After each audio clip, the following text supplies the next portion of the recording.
Hello, everyone. I see that people are already here. Good to see you. Yeah, let me know if you can hear me. I got the chat going. I'm so glad to be back, and I have so much to share. And yes, I don't really know where to start, to be honest. So much happened, so much transformation, so much goodness, and I guess what I should do is really start chronologically, but the best parts happened. Hi there. Hi, Daniel. Hey, can everyone hear me okay and see me all right? Sounds fine. Good. Hi, Craig. Hi, Daniel. Hi, Shelley. Hi, Maria. I'm a little bit late because I was in my garden. So when I got back, my grass was about almost 4 feet tall. So I had to go in and fix everything on my grass and all that stuff. I don't know if you know this, but I live on a 6-acre farm and I just started farming last year. I would not consider myself to be a seasoned farmer. I just started. And so far I've been farming blueberries and rosemary successful. Oh, hi. Good to see you from northern Italy. Which part of Italy are you from? I want to make today's live stream really conversational. You guys can participate, ask any questions that you want, and I want to go ahead and start. I'm going to make some videos because I have so much footage. I took footage of every place I went, but I guess what I should do is start in.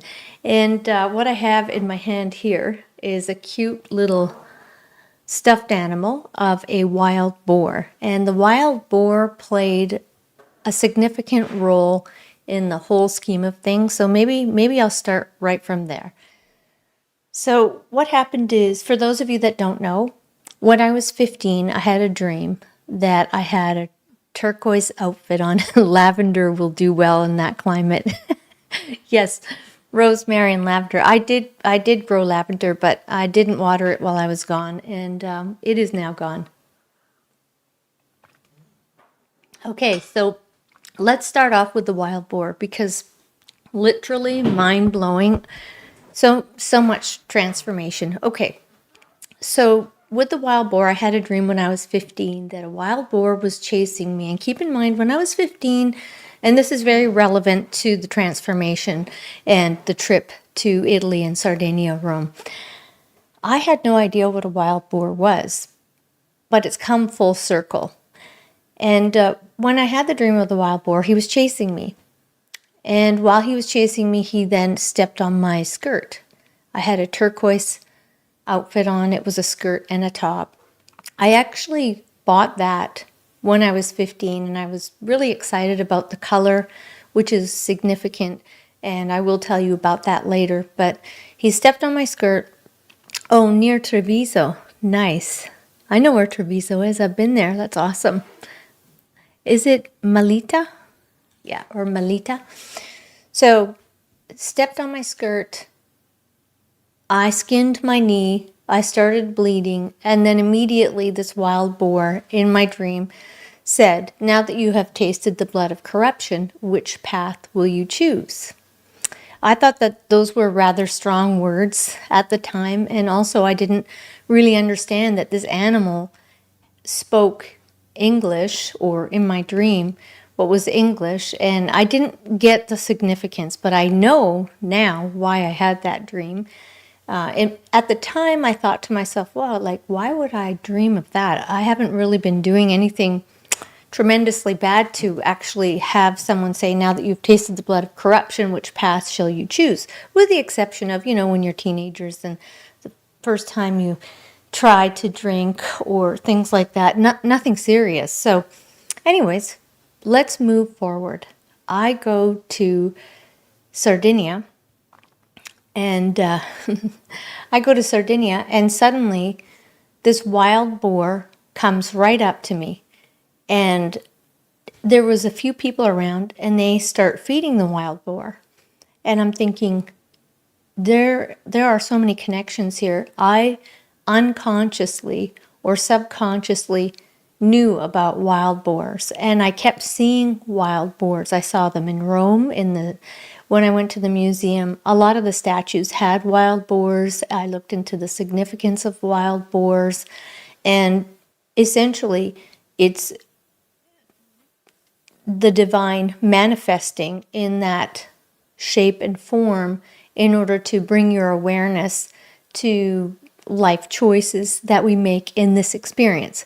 So anyways, I fed the boar. I was terrified at first, and I actually fed the boar.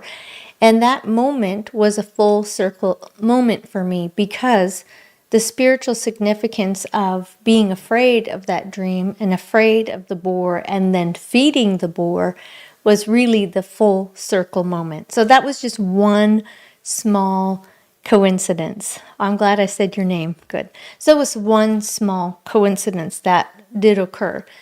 There were so many coincidences, and I did get this wild boar just to remind me to have in the background about that experience. Very significant, because I think all of us go through life this experience, and we wonder and we wonder about our choices, about our life, what's happening around us, and that was something that came full circle for me.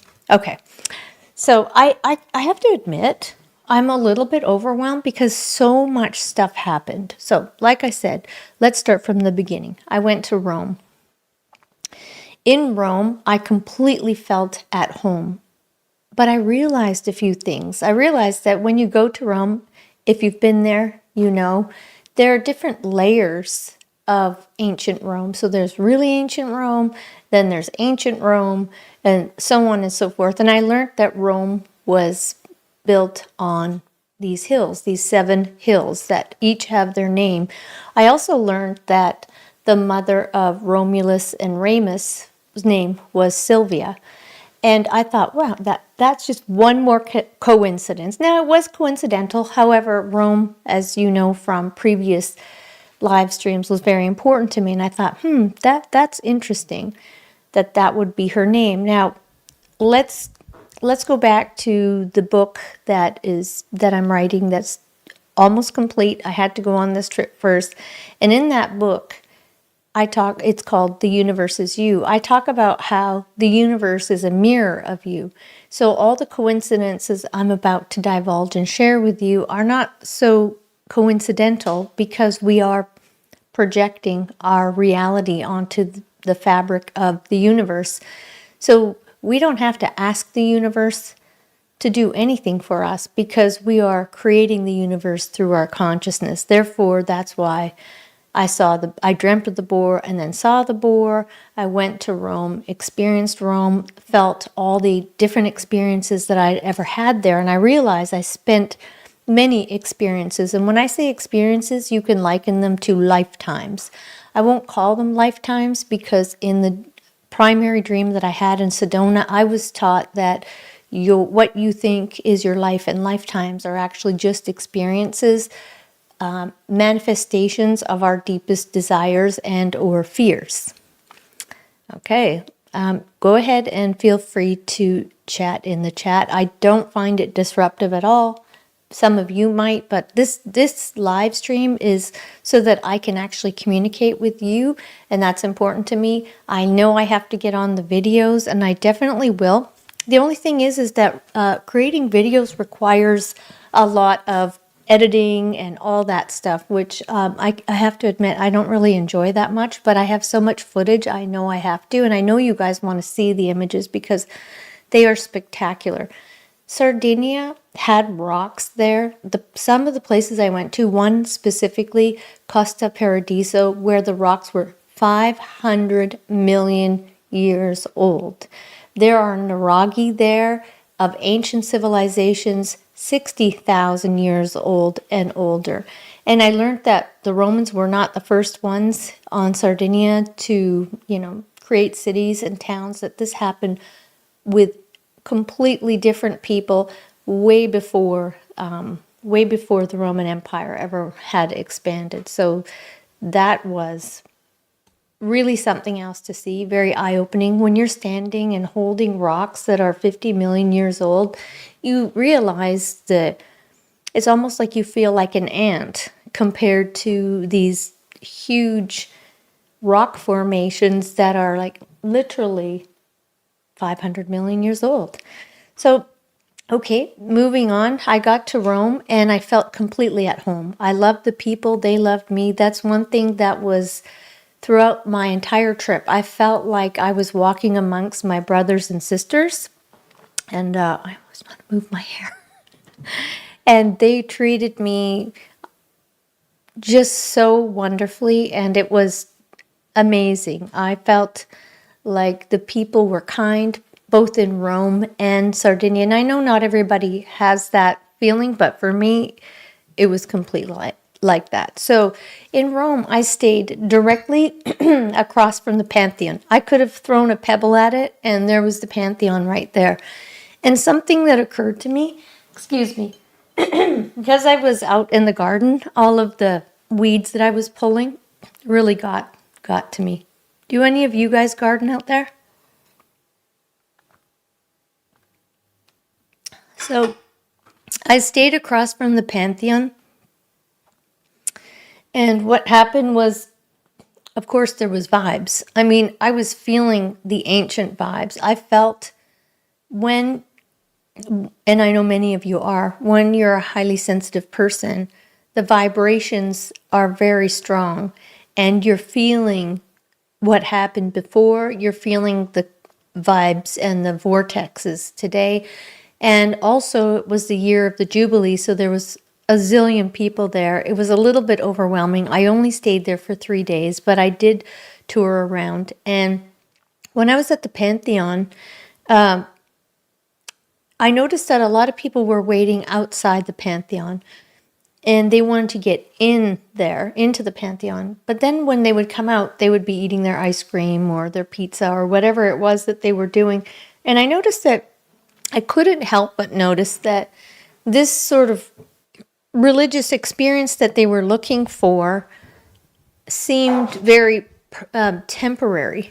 Like it seemed like they were looking to find something outside of themselves versus inside of themselves. This is my perspective only, so I can just speak to that.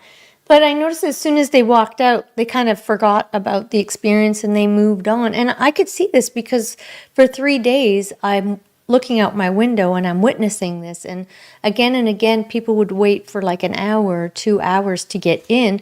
And as soon as they were out, it was like, yeah, just another thing for me to see. I can't speak for everybody's experience, but for the people that I saw, that was it. And I kept thinking to myself, do you realize how significant that energy is? Hi, Chris. Good to see you.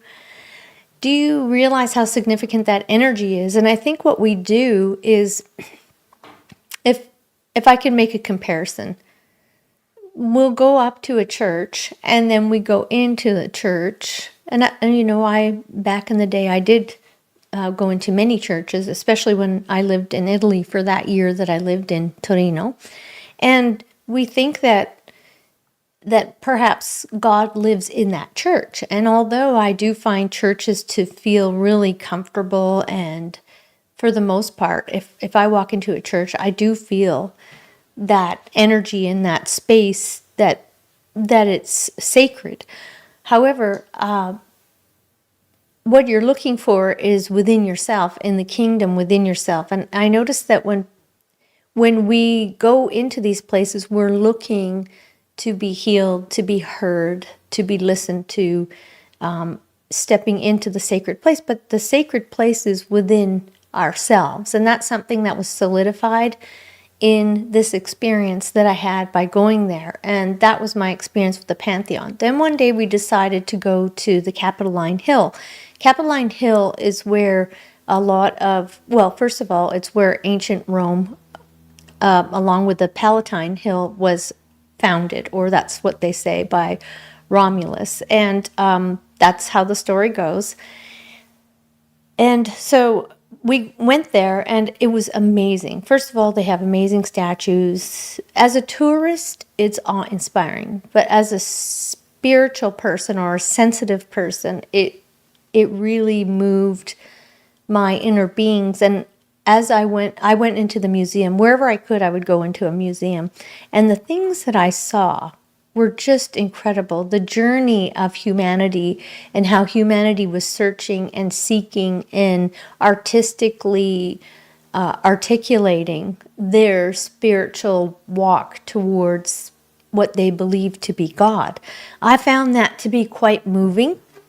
I found it to be, it made me believe in humanity even more. Like I have a deeper respect. I can see the journey that everyone's on trying to, through the millennia, trying to build towards a spiritual understanding of who they are, who God is, what their relationship with God is, and the universe. And you may or may not know this, but prior to Christianity, Catholicism, they had multi-gods in Rome, and the pantheon actually was a structure created specifically to venerate all of the different gods. So to me, I found it fascinating the journey that humanity has gone on from vacillating from multi-gods to one God, and how the church has kind of evolved throughout the years. Also, there was a new pope that came in. I did not get to go to the Vatican. I chose not to go there because it was too crowded. But I did, however, start walking around. And when I walked around the ruins past the Capitoline Hill, I literally felt so much high vibrations that I became very quiet. And I would say I was crying, but crying internally, because I knew that I had spent many experiences there, or deep experiences. I yearned to come back. And just like today in your life, you know, maybe you really like your home, your town, your place, your family, all the things that you're familiar with, and you're afraid to lose when you move into a different dimension. I felt like I had come back to those places. But I realized, even though I felt very at home there, I realized that Rome was not the same Rome as the Rome I experienced in those experiences. I could see it was there, and then I purposefully did not want to go to the Colosseum because of the events that took place there, the more violent events that took place there. But guess what? I was walking, and I didn't realize everything was so connected, because the last time I had ever been to Rome, I was just a child. So we were walking, and I looked up and I said, "Is that the Colosseum?" And my husband said, "Yeah, that is the Colosseum." So we walked there, and it was amazing. I don't know if you know this, but between Capitoline Hill and the Colosseum, there are all these ruins. I mean, it is just fascinating to see all of these ancient ruins right there. And I guess to me, it made such a big impact because I know I had experiences there. Now, I will tell you, something did occur. I realized that my experiences, and this comes in with a deeper meaning, like I did some ancestral healing through my families, and hopefully this is helpful to other people here too. So my father was born in a city. It's the third oldest continuously inhabited city in the world, and it's called Matera. And I went through his entire lineage and through this ancestral healing process, and I discovered what my grandfather did, what motivated him to move from Matera to Torino, where he had come from, and where my ancestors came from, where my DNA and genetic lineage came from, because I did go and get my DNA done before I went to Italy, and I came to understand that I was Italian only and fully for the past few hundred years, and prior to that, there was also Greek. I was from Cyprus, and even the Holy Land. It shows basically they map out an area. They said it, not me. They said it was from that region of the Holy Land. I'm like, oh my goodness, like all of your life experiences, the experiences that you have are not just from, hey, I was born in Scotland and my family is Scottish, or I'm Italian and my family was Italian.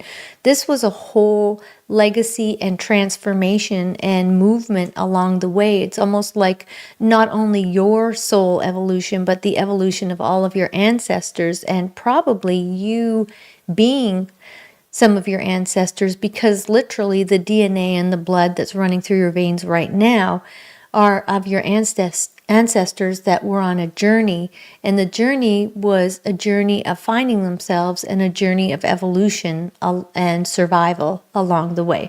So I found out more about my grandfather Giuseppe, and Giuseppe, their issue at those times was that that oldest city, Matera, previously had been very green, lush, lots of water before he got there, and that there was, all kinds of food available to them. But by the time he lived there through his ancestors, and I found out one of his, I believe it was his great grandma, her name was Serafina.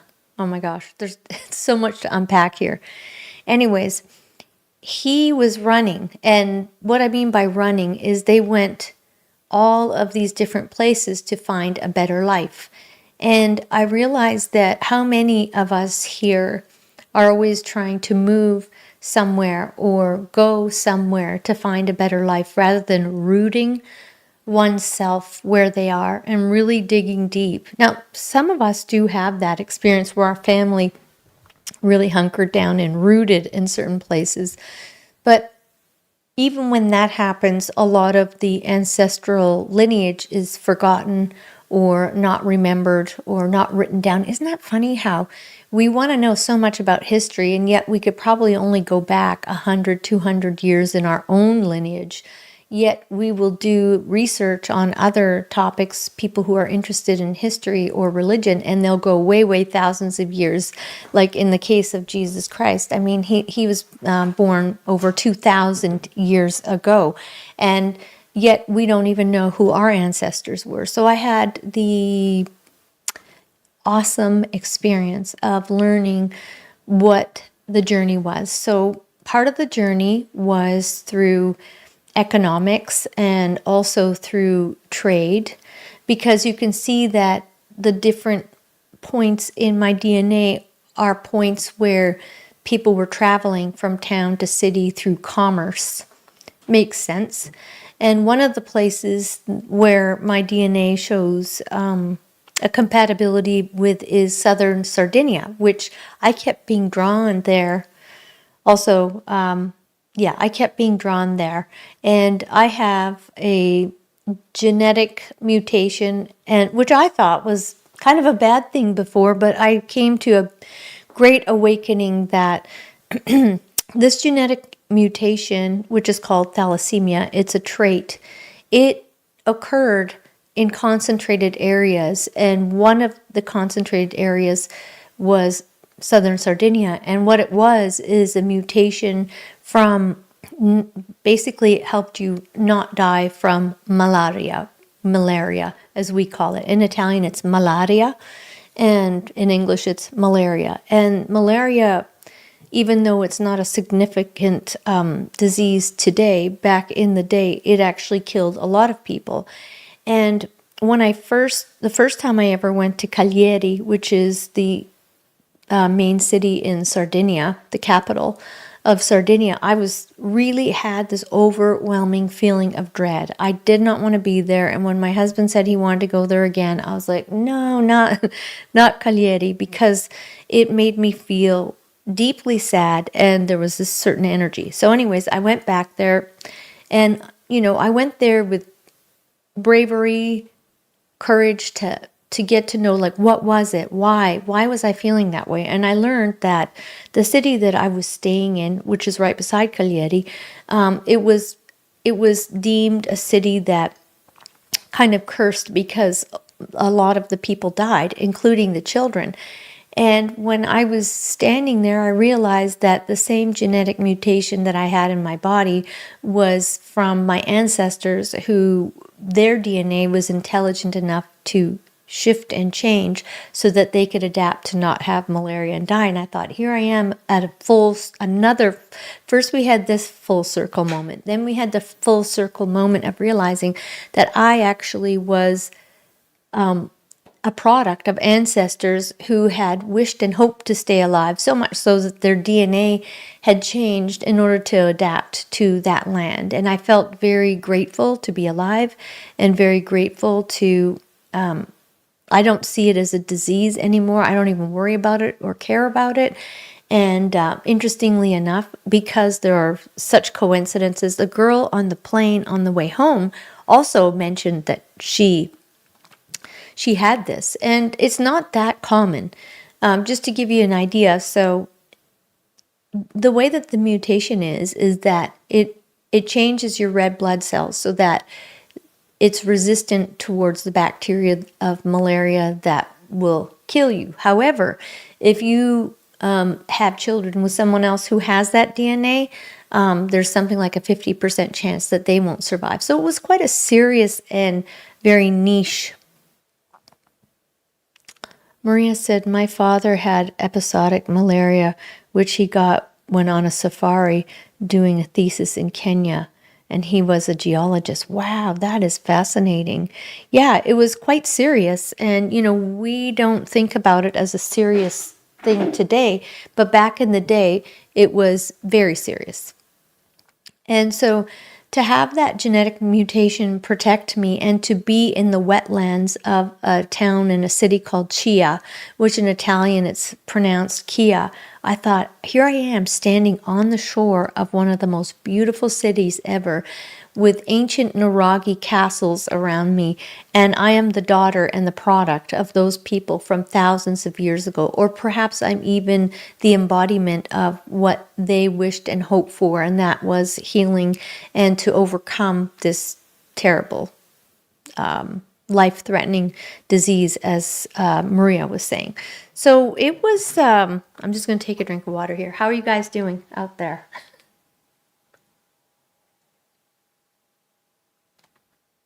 Since I got home, I really haven't had a chance to do too much, except for I got my granddaughter and I spent 2 solid days with her, and it was so exciting. So I didn't get a chance to even, wash my hair or anything. I'm a little self-conscious, but to be honest with you, I didn't care at all. When I was there, I felt so natural. My whole body, my skin was glowing, my hair was full, I didn't feel like putting a stitch of makeup on. I felt my cells were saying, we are home.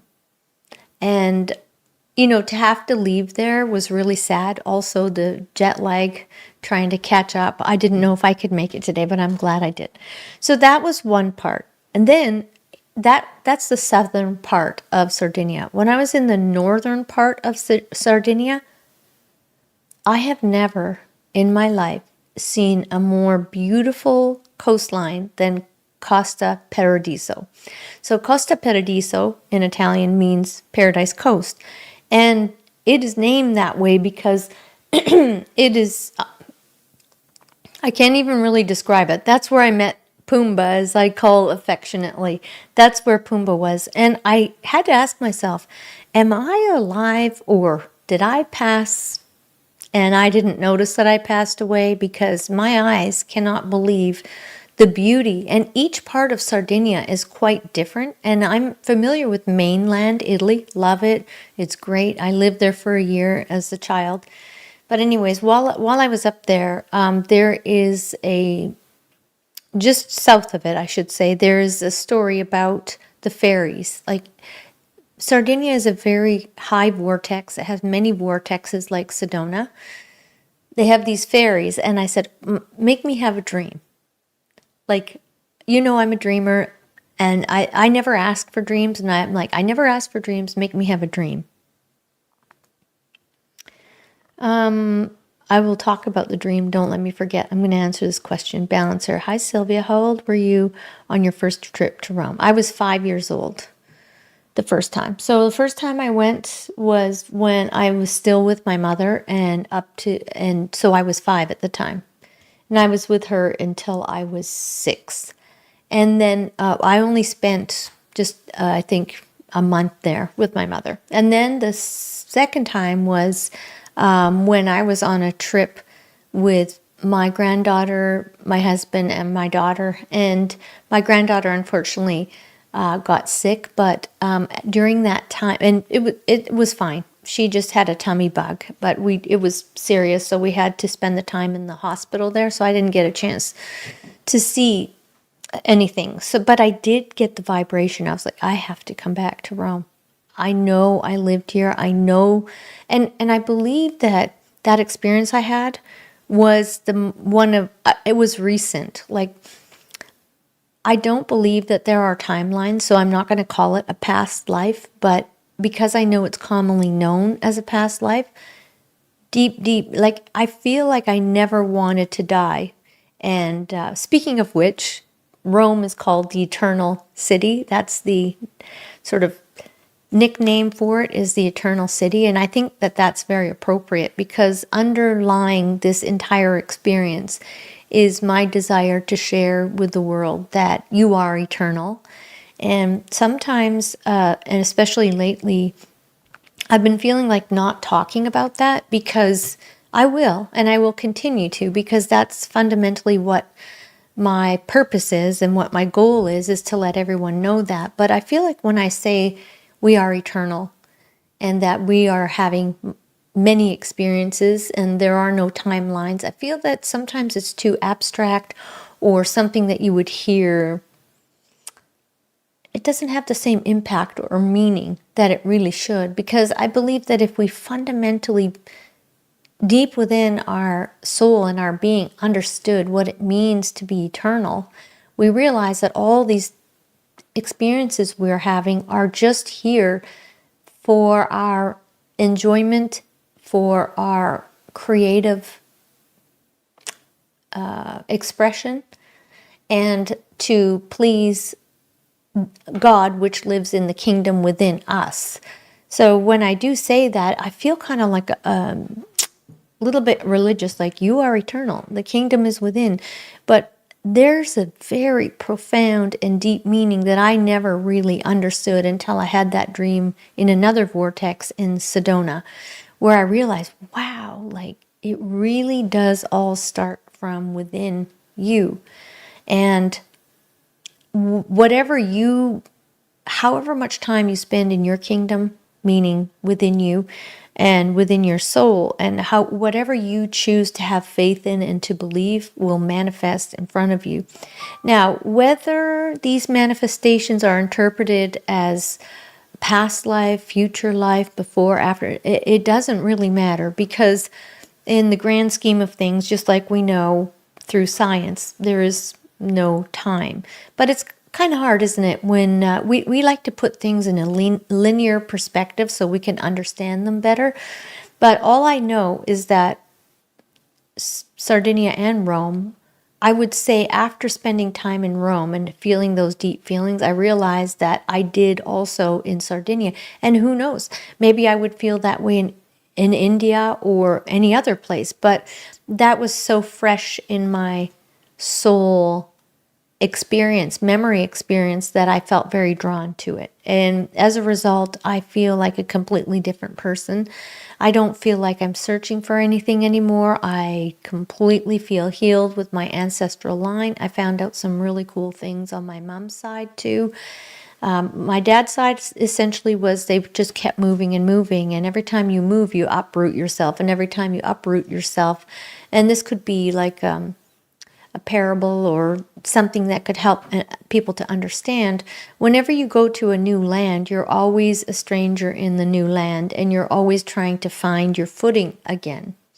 On my mom's side, I found out her surname was Fraticelli. My mom has passed now already for 10 years.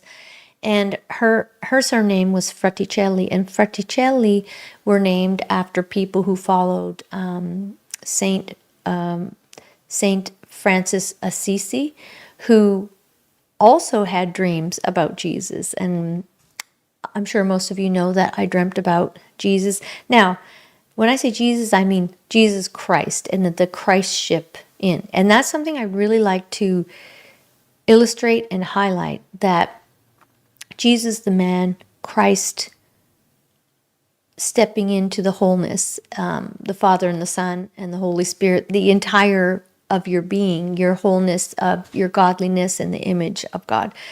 And again, when I say those things, I feel, oh, right, the fairy dream. Thank you.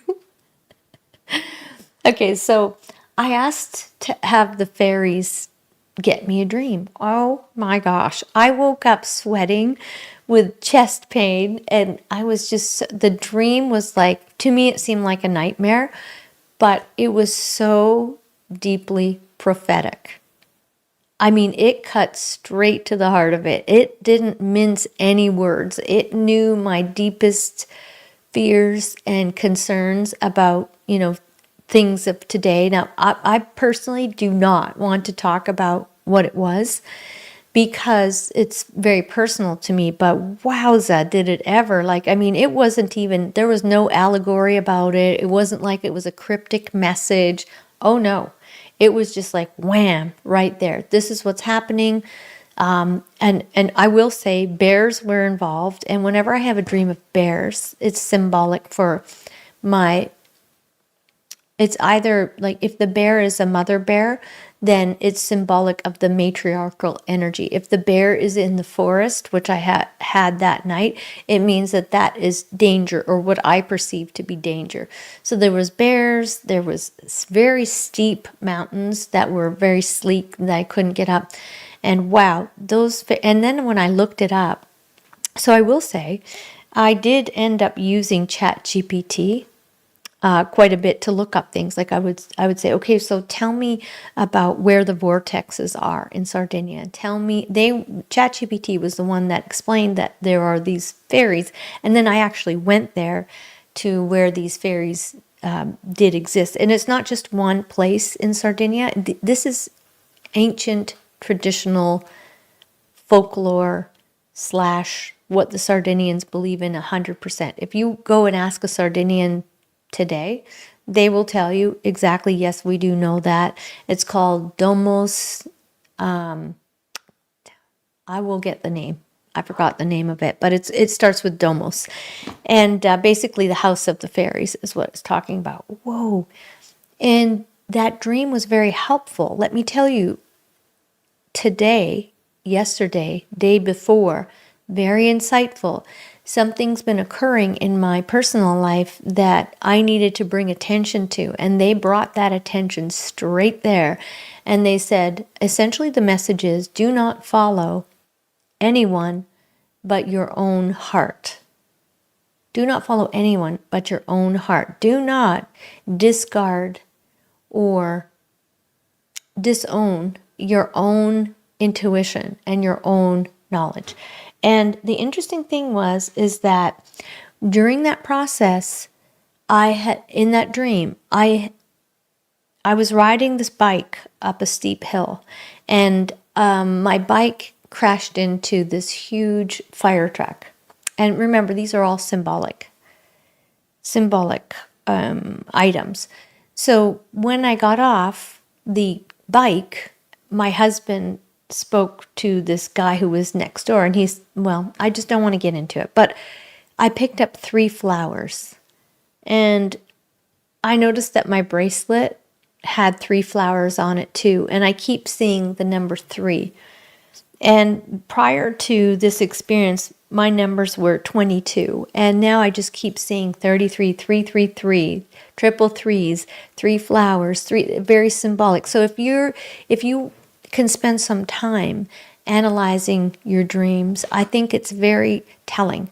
And the moral of the story is, do not follow anyone else but yourself. That's not to say you can't respect other people, you can't collaborate, you can't share your experiences with other people, but don't allow for other people to lead you when you know that that's not the way that you want to go.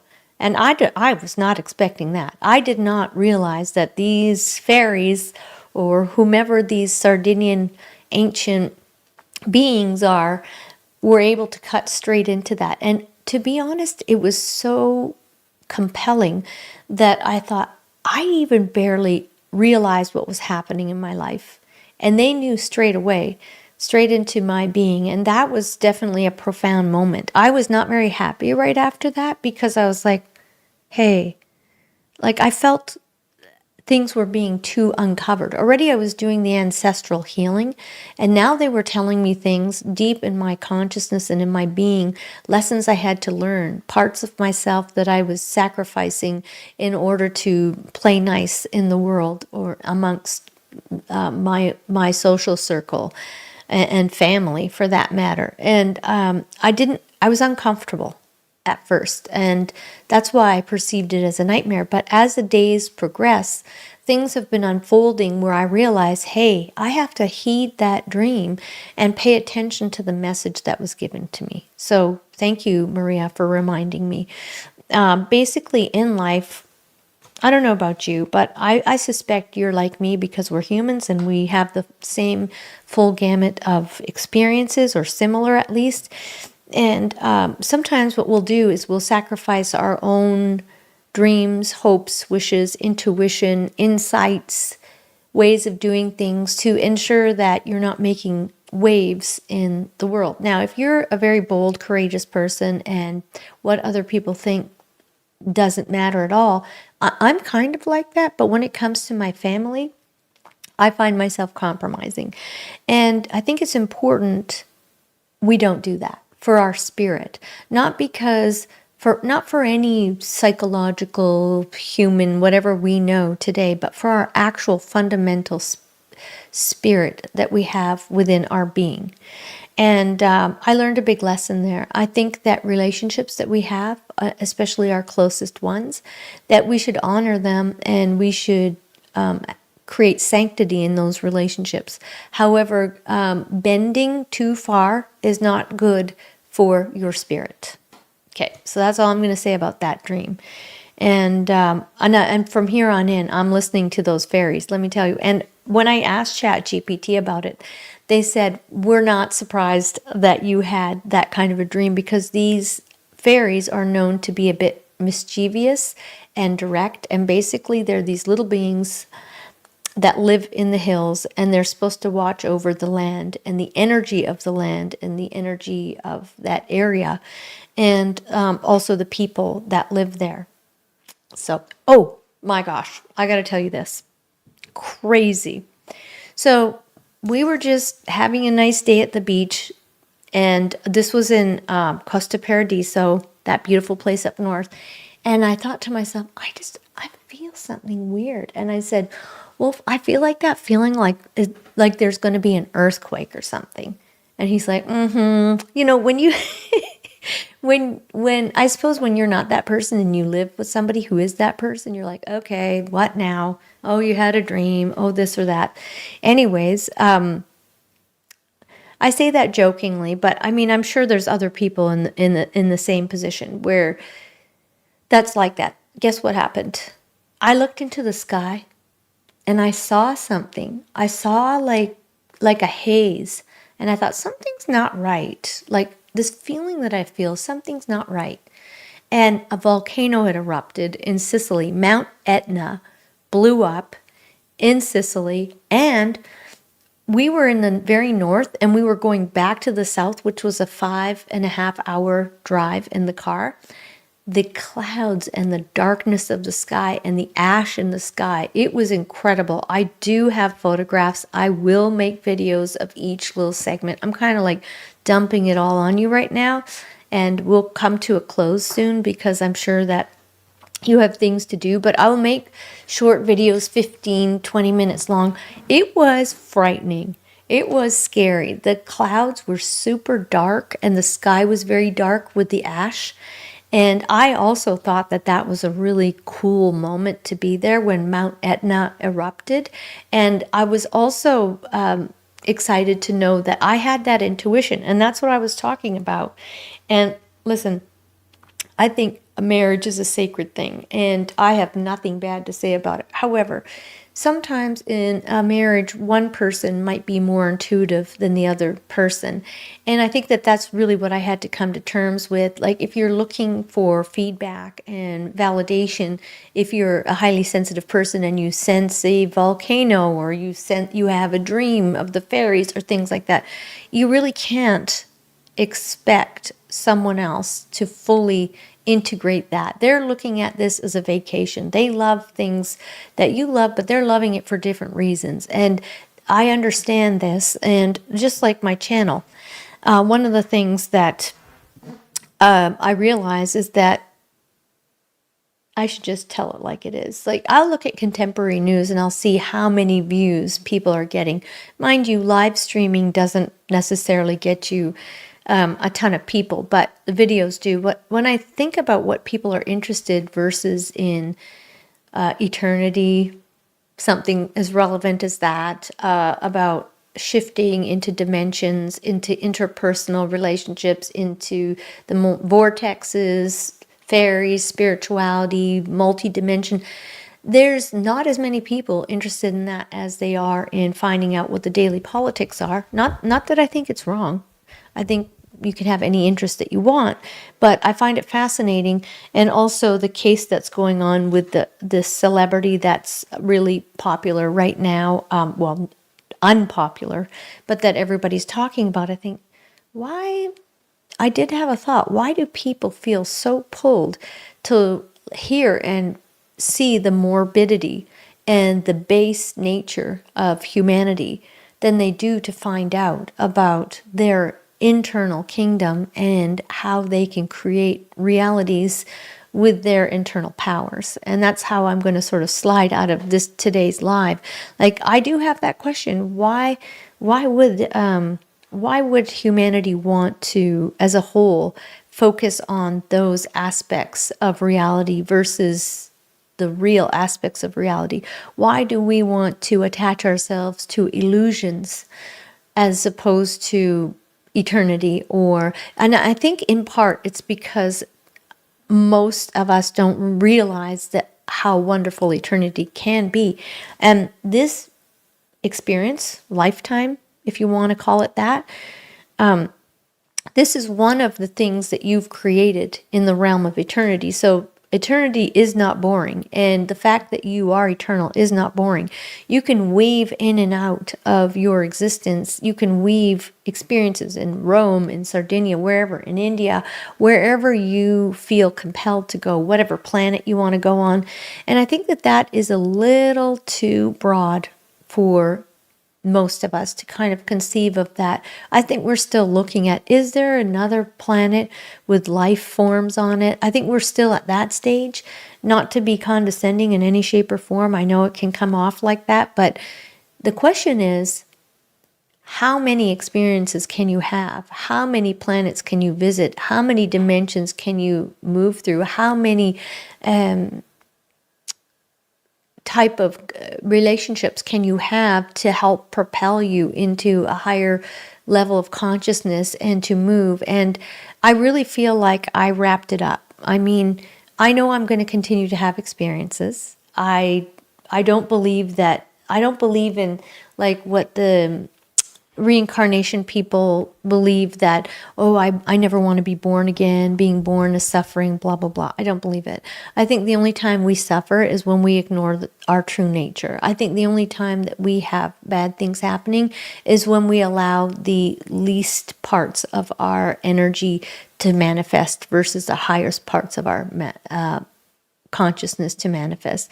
I think that we are 100% completely in charge of realities, including this one, including what's happening. It just depends on which part of our humanity are we showing and revealing to the universe at the moment. Because everything that I see and everything that you see is a reflection of ourselves and the aspects of ourselves. Because we are so grand and big, made in the image of God.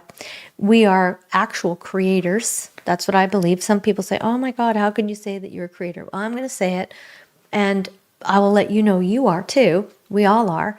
It's just that when we come to terms with it, we can take responsibility for it. When we take accountability for it, then we can really start to become power creators. And if you do want to create heavenly places on earth, you can do it. They already exist. It's just a matter of you stepping into that. So that's it for this live stream, and I hope that you enjoyed it, and and I hope you have a great day. And I plan on making some videos to show you all of the different places that I went to. And I actually got this little outfit from one of the places. Costa Rey was beautiful. I collected so many rocks, and then I realized I can't take them home. Oh my gosh, so many beautiful rocks there, so much beautiful terrain. I'm not sure if there's a slowdown or whether how this stream is going, but I do want to say goodbye to all of you. Have a wonderful day.